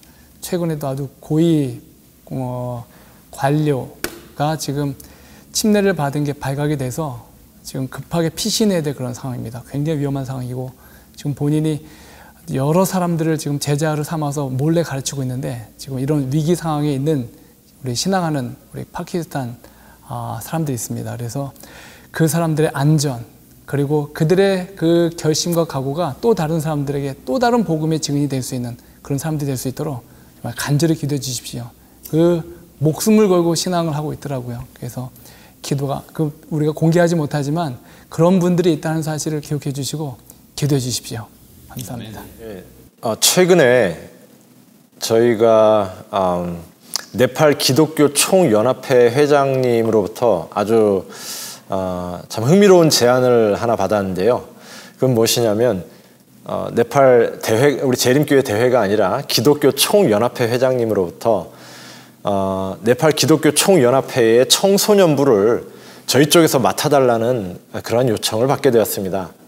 그래서 저희가 그 문제를 놓고 우리 저희 선교사들과 함께 정말 금식하면서 기도했고 그 제안을 받아들이기로 했습니다. 그래서 저희가 이제 협력해서 일을 시작하려고 하는데요. 네팔 전체의 청소년들의 어떤 신앙을 지도하고 책임지는 그러한 자리입니다. 우리 재림교회뿐만 아니라 모든 교단이 소속되어 있는 기독교 총연합회의 청소년부 자리입니다. 하나님께서 저에게 정말 성령을 통해 지혜를 주셔서 그 일을 정말 잘 감당할 수 있도록 여러분들께서 기도해 주시기를 부탁드립니다. 네. 네, 우리 마지막으로 우리 한 장로님 말씀해 주시죠. 선교는 관심입니다. 복음을 확산시키는 최고의 관심인데 가장 손쉽게 복음을 전할 수 있는 의료 선교에 우리 모두가 동참하는 일이라고 저는 생각합니다. 그래서 하나님의 교회의 신자들은 모두 의료 선교사로 태어나야 한다라는 예언신의 말씀이 있습니다. 그 일에 가장 손쉬운 일에 우리가 한번 경험해 보시고 동참해 보시기를 기도의 제목으로 내놓습니다. 네. 예. 우리 선교사님들께서 가장 중요한 또 중대한 기도 요청들을 주셨는데요. 우리 방글라데시의 간호대학 설립과 또 1000명 선교사 건물 완공과 파키스탄이요. 예. 그리고 의료 사업이 정착될 수 있도록 기도 요청을 우리 연합회장님께서 해주셨고, 우리 지성배 삼육대학장님께서는 모슬렘 중에 진리를 깨닫고 진리를 살려고 하는데 모슬렘들의 방해와 위협이 많은데 한두 분이 아니라 많은 분들이 진리를 찾아 나오려고 하는 그런 상황에서 또 진리를 따라 순종하는 그런 길을 가는 중에서 그 국교 이슬람의 위협을 많이 받고 있는데 그 영혼들을 위해서 좀 기도해달라, 그런 기도의 요청을 주셨습니다. 그리고 우리 김종원 목사님께서는 네팔 총기독교연합회에서 우리 재림교회에서 청소년 교육을 전부 맡아달라고 하는 요청을 받아서 가슴이 뛰고 있다고 말씀하셨어요. 우리 네팔에는 청년들이 많은 나라인데 청년들이 교육을 맡는다는 것은 굉장한 일인 것 같습니다. 그 기도의 요청을 기억하시고 꼭 기도해 주시기 바라고요.